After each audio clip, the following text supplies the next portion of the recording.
All right, we are here live in the Nucleus Hub at the NIL Summit. We're having a good time, and I got a special guest over here. We have Cristian, the owner of BSM Vision NIL Agency. Brother, it's a pleasure to have you on here today. Man. Nice to meet you. How's your experience been here so far? So far, it's been really cool. So it's my first time here. Been traveling a lot. So before this, I was in a few other states. So just trying to network and talk to as many people. It's a great event, a lot of good sponsorships. Yeah, it's my first time really down here in downtown like Atlanta, exploring the city too. And a lot of great people, a lot of great content creators, and just cool to see businesses like Celsius and TurboTax and stuff like that. A lot of the new up and coming like brands that want to work with athletes. That's pretty cool too. Amazing. So for you, what has stuck out to you so far being here today for the NIL Summit experience?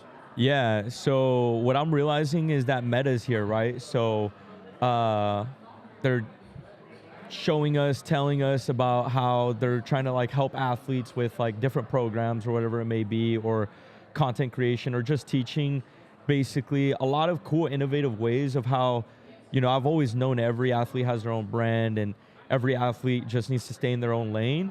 But it's so cool to hear like all the women athletes that just went up on their panel talk about, how some love TikTok, some love Instagram, some love different approaches, right? With like posting or trending audios, or they just kind of do their own thing, right? So just been learning a lot from these athletes, learning a lot about collectives and how schools approach really athletes and this whole new environment, as we're kind of going into year 3.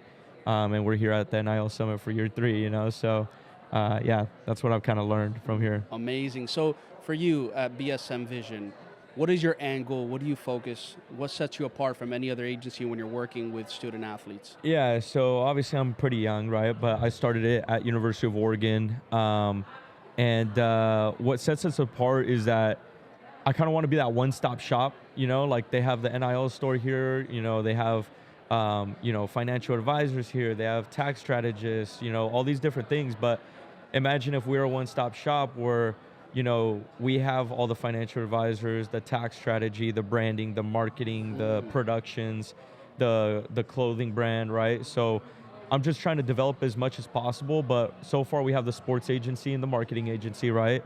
So how does that look right now? I mean, we're a year and a half into the company. We have about 14, 15 athletes, should have around 20, 25 plus in the next month or two. And then, yeah, by the end of this year, we're expected to hit 40, 50 plus in about 8 to 12 states. So amazing. It's busy, it's a lot of work, but all these athletes deserve it, from women's sports to the lowest JUCO D3 school to, all these different categories of sports or leagues or whatever it may be. Everyone has a value, And I'm just grateful that it happened during my college years and I was able to utilize, my connections at Oregon and just create what I'm able to create, So with my team, I'm very grateful for my team at BSM. And I think we've done a really well job, and we just got to keep going, keep expanding, and keep helping these athletes out. Well, I always say the NIL right now is like the wild, wild west. Right? Yes, yes. Every week to 2 weeks, there's something new. Yeah. Like they hit you with something. It's like, whoa, Yeah. that just caught me off guard, right? Yeah, yeah. But I think it is cool that, you have individuals like yourself, everybody out here is participating, diving into this early on, because I think we could both agree that NIL has not even tapped into its golden age yet. No. It's literally just getting started. It's just getting started. So Wild Wild West, right? We've heard it the last couple of years and stuff, but as of a month ago, 2 months ago, right now there's like a little salary cap that every school has to abide by, right? 20 million. 20 million. So now we got to see how that plays out with women's sports, right? Title IX. You said it. I was about to bring that up. Right? Is half and half going to go to men's and women's? So a lot of my athletes are women athletes, Okay. right? So I think that's very big to me, and making sure that women's sports like volleyball is up and coming, softball is up and coming, women's basketball, of course, right? So just making sure that we utilize this space and this environment that, like, I know a lot of schools and collectives or coaches don't really, like, still don't know how to teach NIL to the athlete, but that's where we come in and make sure, hey, like, this is not something dangerous, not something crazy. I know you got to file taxes, but we'll handle all of it, right? So It's just a crazy like industry, like you said, wild, wild west, and it's just been adapting over the last couple months, couple weeks, every couple of days, something happens, right? So what's your whole take on that whole space? Because you deal with a lot of women athletes. Yeah. So obviously, of course, you're gonna hedge and fight for Yes.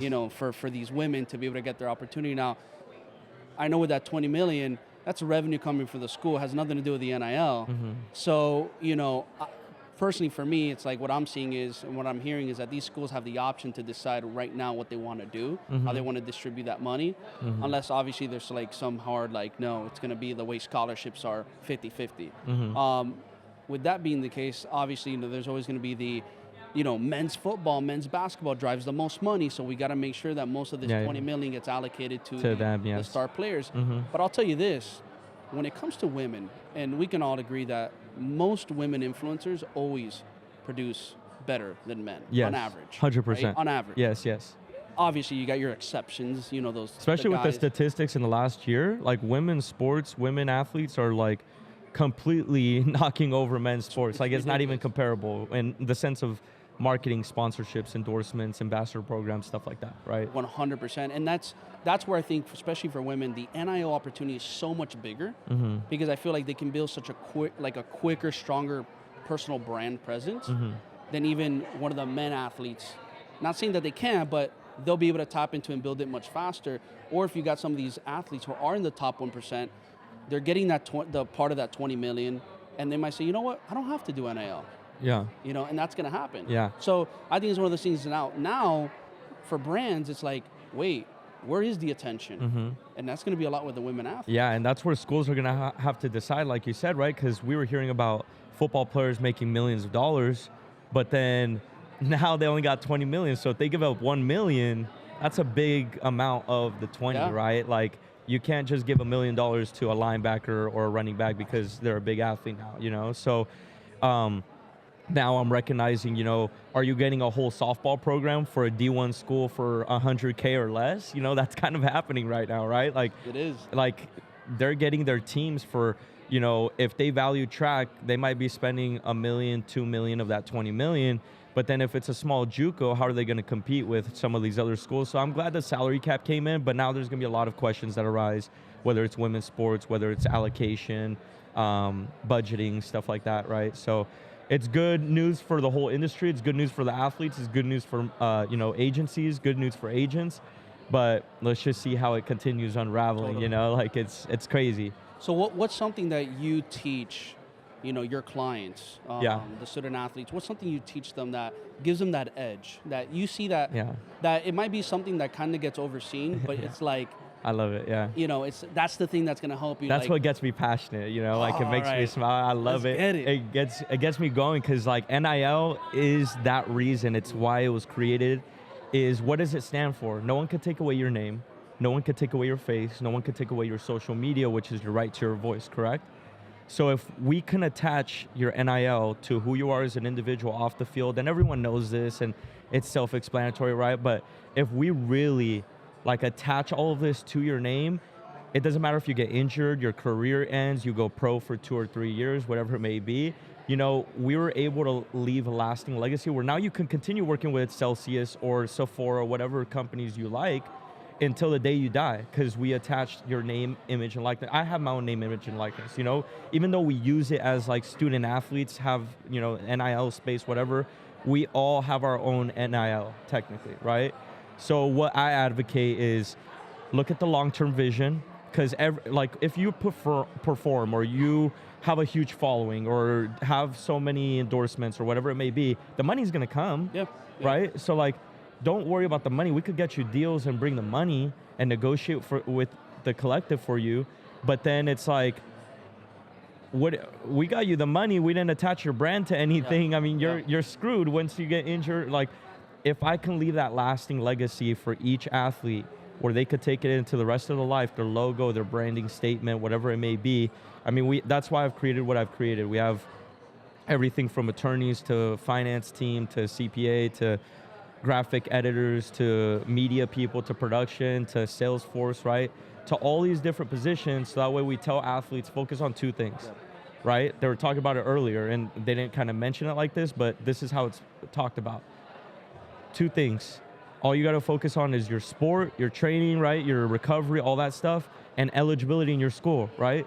So that's already a lot on athletes' plates, right? Like you're hearing that a lot of these athletes don't have time to negotiate their own deals or do their own NIL stuff. So I tell them to focus on 2 things: school, sport, and we'll handle the rest, because what we stand for is family. So if we don't have that family relationship, I mean, it's kind of like the real estate industry, but we're not selling a home and then it's done. We're selling an athlete, over and over, and we're building that relationship. We're getting to know their family. We're representing their last name. We're representing their siblings. We're representing their whole legacy of who they are, right? 100%. So I take a lot of pride in what I do and how we represent our athletes, and we got to realize that they're human beings too. Totally. At the end of the day, that's what they are. They're human beings, and Yeah. it's one of those things. What I like with what you're doing is that you're making it faster. You're making it seamless. You're making it easy for them to come to you. Yeah. And for yourselves, because now you're not tapping into different, external third parties to help you. Yeah. You have it in house. Mhm. And there's always something special about having something in house because you have more oversight of it. Yeah. You build that family in yourself, which kind of then rolls over to creating that culture that these student athletes like. I like that. I'm going to work with them. They make it easy for us. They work well. They're quick. They're efficient. Like right now, we're the edge. Like right now, we're in a podcast, right? You set all this up, like, this is marketing, this is media, this is what's valuable, this is what NIL is. So since I realized when talking to all these agencies or athletes, my value is the marketing agency, I'm like, all right, let's, get this going and make sure the athletes understand their worth. Currently working with any high school athlete? Yeah, I have about 2 to 3 high schoolers. Okay. Yeah. And can they have the opportunity, the potential to earn as much as some of the college students or even more? Yes. How? Like, Explain. so let's say they're a top high schooler in the nation or in their state, and they're getting recruited by, let's say, 5, 10 different schools, right? Now it's kind of like a bidding war. It's like eBay. It's like, it sounds bad to say, but it's like eBay. It's a crazy bidding war. It's like NIL eBay. yeah, you get like 5, 10, 20, 40 different schools, or let's not even say that. You commit, let's say, to and before you even get to campus, they're offering you 12, 20, 40K for the year, 50K, depending on your ranking, your stats, where you fall within the whole recruiting class. That's crazy. Yes. So just by having the word, just by saying that you're committed to this school already, your value goes up. You haven't even touched the field once in that school. Yes. So you can, I don't know about before that, but let's say they go to for 1 year and they want to transfer. Now what you could do is dip your toes, kind of like a pool, dip your toes into the pool and be like, hey, I just made 40K my first year, but wants to give me 50K, wants to give me 100K, this and that. I'm gonna transfer unless you guys like match it, and even if you guys match it, I don't know what my decision is based off of sports politics or coaching or what it may be, right? So there's a lot of crazy stuff that's come out of this, yeah. And there's a lot of talk in the transfer space where some people are just like, this is crazy. Yes. Do you think it's gonna change? Do you think they're gonna make some rules? Do you think they're gonna let it be, or what's your take on that? I mean, they have to do something because, like, I think half a year ago, they created a crazy rule, like 3-4 months ago, where you could transfer up to twice now. Wow. Without, like, any penalties or something like that. I forgot what it is. I know you, like, beforehand, you would transfer and, like, you couldn't play or something, right? But now you could transfer up to 2 times. Like, so that means if you commit, you'll be me, but then you can within a 4-year span be at 3 schools. So you could get paid 3 different times, but then that looks bad on your brand, your image, the coaches and stuff. So, it's a lot of navigation of like, I'm going to do whatever my athlete wants, but it's also I'm going to coach them and tell them, hey, these are the options. This is where we could go with it, but don't corner yourself, I like that you brought that up because even just being a creator myself, working for years in the creator economy, and doing a lot of influencer work and working with tons of brands, one of the biggest things is that I used to see with a lot is you got a lot of those influencers with brand hop, and they would just take what they can and then they dilute their audience. And they dilute their credibility because now they're like, oh, it's just a money grab every single time. It's not that they really care. And there's a lot of power in that when you can kind of like really show people, no, I really believe in this one brand. Yeah. Or for example, this school. Because imagine you're a coach, right? Going back to your high school question. Yeah. You're a coach. You have 10, 20 new recruits, but then you have a whole team of 50, 60 people. Imagine they're all coming at you and you're like, I want an extra 2K, 5K, 10K, whatever it may be. And 2, 5, 10K, whatever it may be. And then, they see this high schooler committed to 4 or 5 different schools before he even got to college, right? It's like, if you're a high schooler, don't push yourself to like, oh, I'm seeing all these commitments, don't commit too early, because then it's like, you as a coach, you're gonna get turned off. Be like, I have 2 or 3 QBs, and 1 or 2 of them committed to 2, 4 other schools, and the main guy, that I like, he only committed to us, right? Yeah. So it might be a thing of playing time. It might be a thing of minimizing your NIL money, your value, politics. I mean, there's so many things that can go into this. It's now like the professional leagues at a younger age, Gotcha. So that's why we're trying to navigate this, establish good rules and stuff, because if NFL and professional athletes already have issues, imagine college athletes. Imagine college and high school. Yeah. It's going to be wild. So as we start wrapping up, last question is, do you think that there's going to be some kind of like trust that will be set up for high school athletes who might not be ready to receive that kind of money and it goes to their head? So do you believe that there will be some kind of trust? And if there's not, do you think there should be one in place? There should be one in place. And I don't know how it looks, and we haven't done it ourselves yet, but I've already been doing research since I started the agency.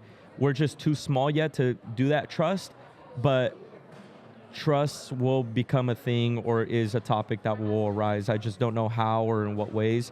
I've learned very minuscule things and how it, would affect, different situations, different states, different laws, because NIL deals with the Department of Education of the Secretary of State, which means each state has their own rules. Each county, it gets very like layered, And you got public schools and private schools. Yes, which is all a whole that, different world. all that stuff. But yeah. But this was a great experience, man. Thank you. It's been a pleasure to have you, man. Thank you. I can see you have a ton of knowledge. Yeah. Glad to see that you're having success. You're only getting started. You're going to keep growing. Before we close it off, can you plug away everybody, the audience, let them know, where they can find you, connect with you, and collaborate and work with you. Yeah. So you guys can find me on all social medias and the website at BSM Vision. So that's B, like Balcazar, my last name. So if you want to find my personal Instagram, it's Balcazar, BALCAZAR. And then there's like periods in the syllables and stuff. And then Balcazar Sports Management and Marketing, but I shortened it in BSM Vision. Awesome. So Instagram, Twitter, YouTube, our website is bsmvision.net. So we're not .com, we're .net. So BSM Vision all over the place. And like I said, we're growing really fast. And we're a young company, but by the end of this year, it'll look very interesting. And I know we didn't get to talk about a lot of different things, but I'm excited for the future for just this whole space and athletes in general. Same, brother. It's been a pleasure. Yeah. Guys, if you got value, check this man out. Go engage, go interact, go hit him up. Till next time in the Nucleus Hub. Thank you, guys.